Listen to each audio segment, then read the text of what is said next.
Hi, everybody. This is Marilyn. Do we have any audio today? Yes?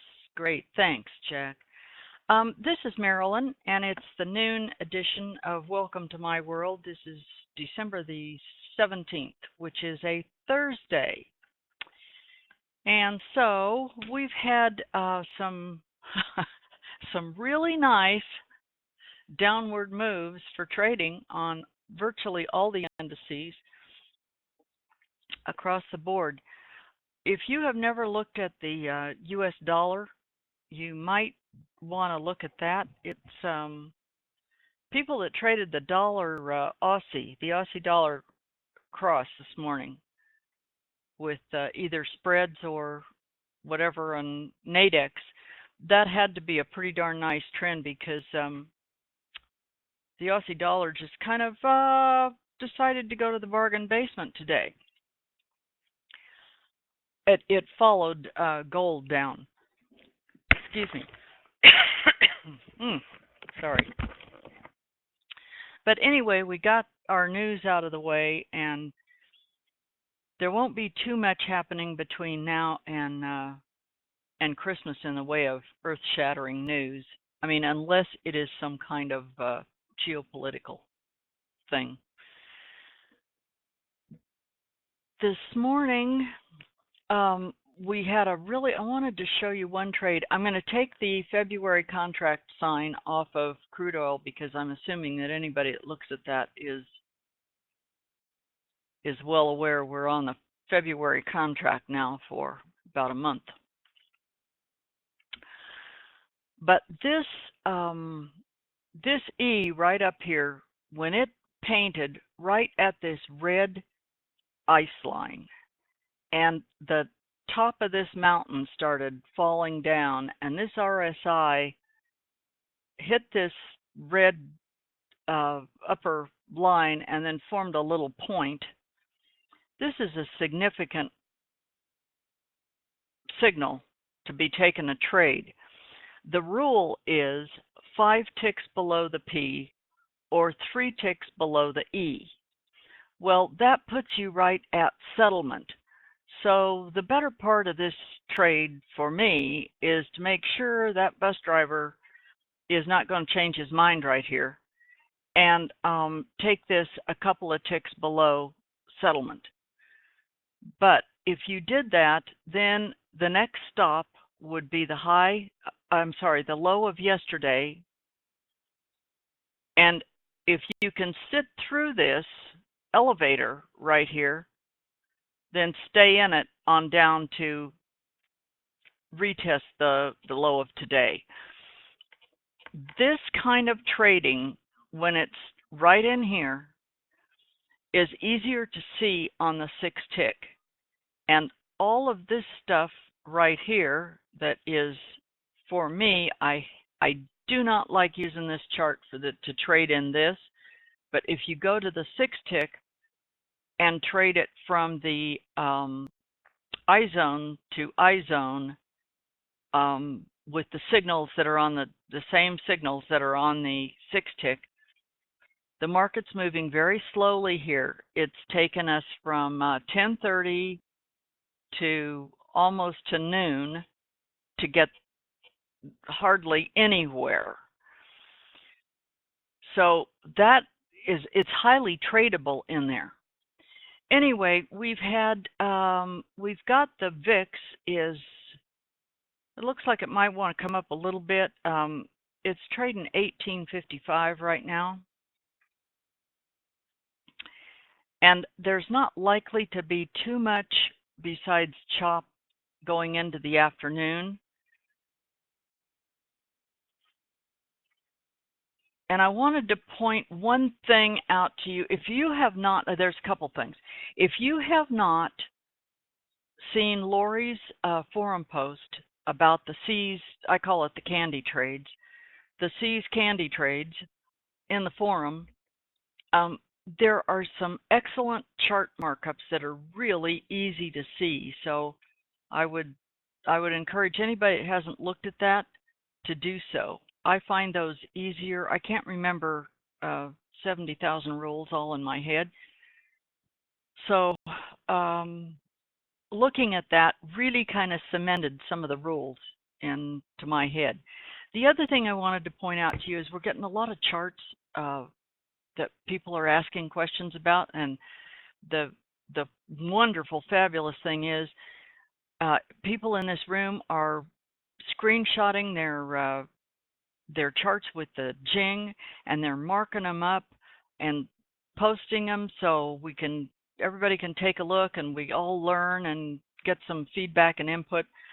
What I'm seeing are these charts that are all squished up about like this, and how anybody can see what's on this thing to trade with is kind of a great mystery to me.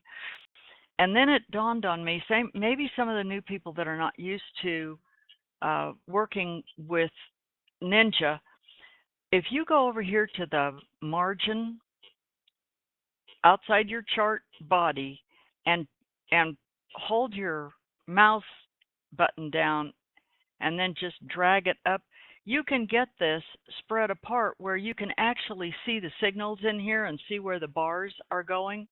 And boy, is that a lot easier, because look, if I had this thing all squished down here, and it automatically squishes it if you use the F up here in the corner. To me, looking at this, that's untradeable. I can't figure out anything from that. But once you get the spacing set so you can actually see this stuff, then it becomes a lot more obvious. So I hope that helps, especially some of the new people that are trying to figure out.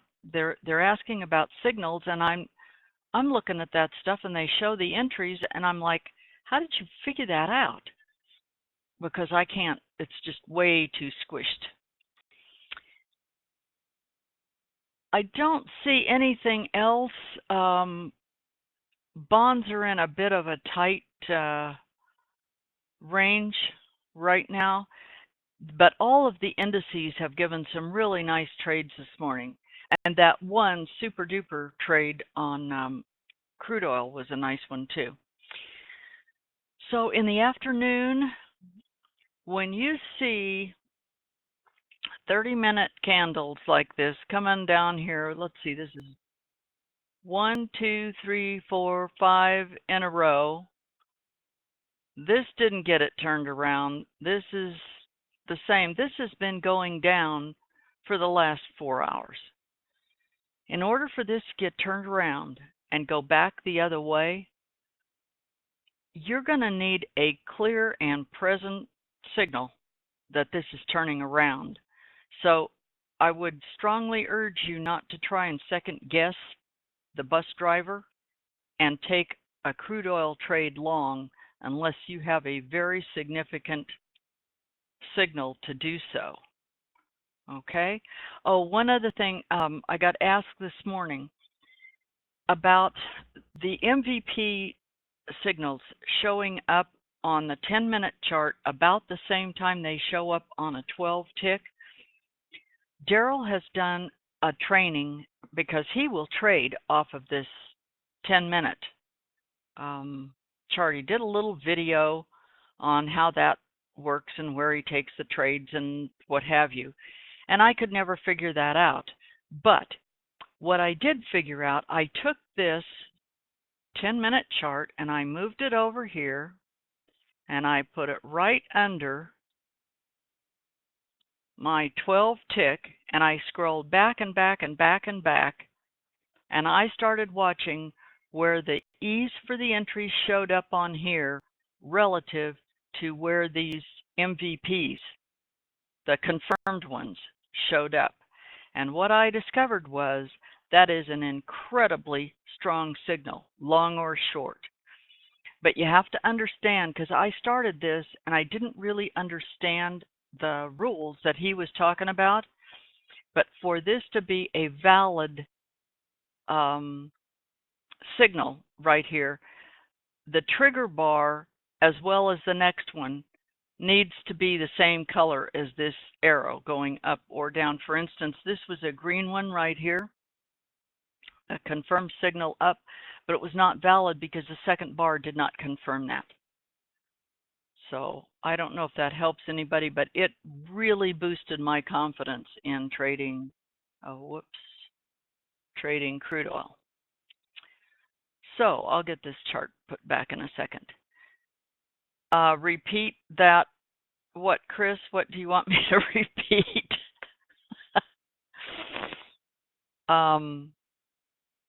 About the MVP and the E. Okay. If you put one of these 10-minute charts underneath, this is what I did anyway. I put one of these little 10-minute charts and I squished this thing up and I put it up here under this, and you can, there's a thing on here, it's called this global crosshair, which makes me nuts. But you can get your two charts coordinated on the same time thing, and then start scrolling back. I mean, go back for 2 or 3 weeks and just go through and mark your charts where the valid or confirmed MVP arrow shows up on 10 minutes. And when you see that thing within a very, just about the same time, show up as the same time of one of these E's, red or green, whichever way the market's going, you have a very strong signal. It's incredibly strong. I've never seen it do anything but be super accurate. And it'll help develop your eye. But you have to remember that in order for this to work for trading, I mean, clearly it just gives you a great separate perspective. But for trading this, because I got burned doing this at first because I didn't understand the rules.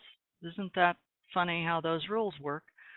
But the rule is that when you get a valid MVP arrow, the trigger bar and the next bar need to coordinate in color with those. No, Larry, I believe it works equally well with all of them. The best thing is to test that for yourself for the markets that you're interested in.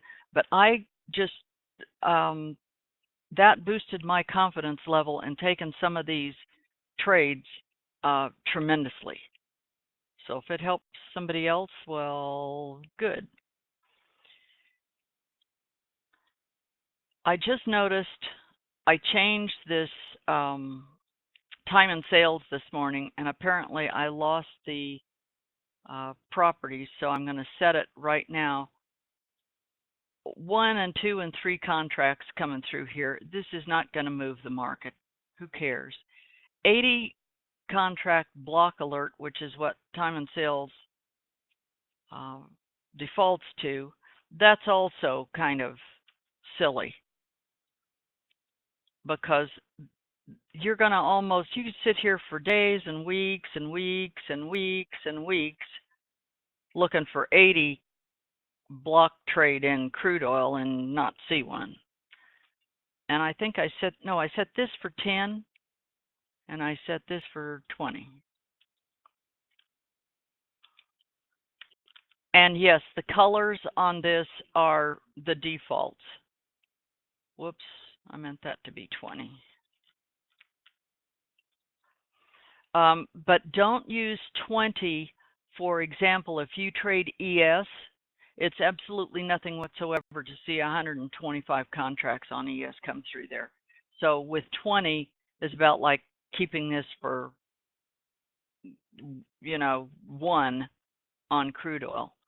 You have to set your size filter and your block alerts to the significant size of what is going to matter to you. All these little 1s and 2s and this, just a bunch of nonsense. Nobody cares 1 and 2. That's us, the 1 and 2s. But when you see these kind of orders coming through here, this is what will affect the market. Okay, so that's about it until 2:30. I'll come back at 2:30. This has been my view from my world in Apex land, brought to you by Apex Investing. Thanks.